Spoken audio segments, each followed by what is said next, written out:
राधे राधे दोस्तों मेरे YouTube channel पर आपका हार्दिक स्वागत है। दोस्तों आज मैं आपको सुनाऊंगी अनंत चौदस व्रत कथा। यह अनंत चौदस व्रत भादो मास के शुक्ल पक्ष की 14 को होता है और अनंत चौदस व्रत करना बहुत ही अच्छा होता है। तो आज मैं इसकी आपको कथा सुनाऊंगी। यदि मेरी YouTube चैनल पर आप नए हैं तो वीडियो को अंत तक देखिएगा। वीडियो अच्छी लगे तो मेरे चैनल को सब्सक्राइब, लाइक और शेयर कीजिएगा। चलिए वीडियो को स्टार्ट करते हैं। जय श्री गणेश। एक बार महाराज युधिष्ठिर ने राजसूय यज्ञ किया। उस समय यज्ञ मंडप का निर्माण सुंदर तो था ही, अद्भुत भी था। वह यज्ञ मंडप इतना मनोरम था कि जल व थल की भिन्नता प्रतीत ही नहीं होती थी। जल में स्थल और तथा स्थल में जल की भांति प्रतीत होती थी। बहुत सावधानी करने पर भी बहुत से व्यक्ति उस अद्भुत मंडप में धोखा खा चुके थे। एक बार कहीं से टहलते टहलते दुर्योधन भी उस यज्ञ मंडप में आ गया और एक तालाब को स्थल समझकर उसमें गिर गया। द्रौपदी ने ये देखकर अंधों की संतान अंधी कहकर उसका उपहास किया। इससे दुर्योधन चिढ़ गया। ये बात उसके हृदय में बाण समान लगी। उसके मन में द्वेष उत्पन्न हो गया और उसने पांडवों से बदला लेने की ठान ली। उसके मस्तिष्क में उस अपमान का बदला लेने के लिए विचार उपजने लगे। उसने बदला लेने के लिए पांडवों को धृत कीड़ा में हराकर उस अपमान का बदला लेने की सोची। उसने पांडवों को जुए में पराजित किया। पराजित होने पर प्रतिज्ञानुसार पांडवों को 12 वर्ष के लिए वनवास भोगना पड़ा। वन में रहते हुए पांडव अनेक कष्ट सहते रहे। एक दिन भगवान कृष्ण जब मिलने आए तब युधिष्ठिर ने उनसे अपना दुख कहा और दुख दूर करने का उपाय पूछा।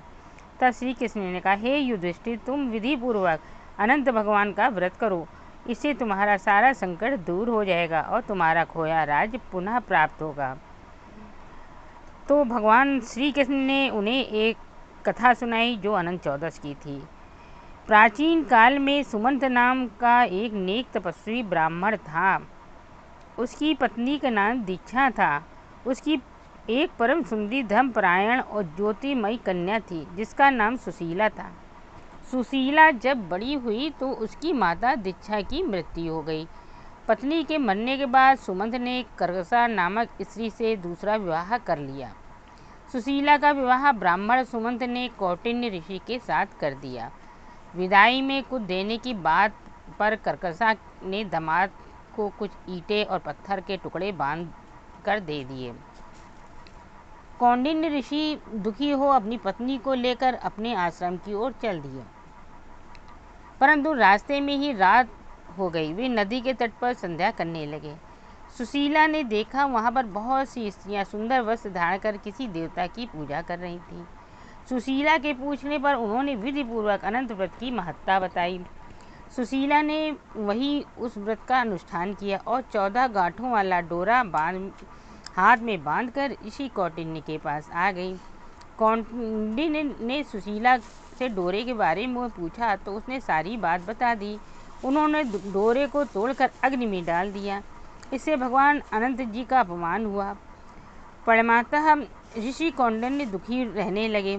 उनकी सारी संपत्ति नष्ट हो गई। इस दरिद्रता का उन्होंने अपनी पत्नी से कारण पूछा तो सुशीला ने अनंत भगवान को डोरा जलाने की बात कही। पश्चाताप करते हुए ऋषि कौंडिन्य अनंत डोरे की प्राप्ति के लिए वन में चले गए। वन में कई दिनों तक भटकते भटकते निराश होकर एक दिन भूमि पर गिर पड़े। तब अनंत भगवान प्रकट होकर बोले, हे कौंडिन्य, तुमने मेरा तिरस्कार किया था, उसी से तुम्हें इतना कष्ट भोगना पड़ा। तुम दुखी हुए। अब तुमने पश्चाताप किया है, मैं तुमसे प्रसन्न हूँ। अब तुम घर जाकर विधि पूर्वक अनंत व्रत करो। 14 वर्ष पर्यंत व्रत करने से तुम्हारा दुख दूर हो जाएगा। तुम धन धान्य से संपन्न हो जाओगे। कौंडिन्य ने वैसा ही किया और उन्हें सारे क्लेशों से मुक्ति मिल गई। श्री कृष्ण की आज्ञा से युधिष्ठिर ने भी अनंत भगवान का व्रत किया, जिसके प्रभाव से पांडव भारत के युद्ध में विजयी हुए तथा चिरकाल तक राज करते रहे। ये थी अनंत चौदस व्रत की कथा। वीडियो अच्छी लगे तो लाइक शेयर जरूर से कीजिएगा। अगली वीडियो मिलते हैं। राधे राधे।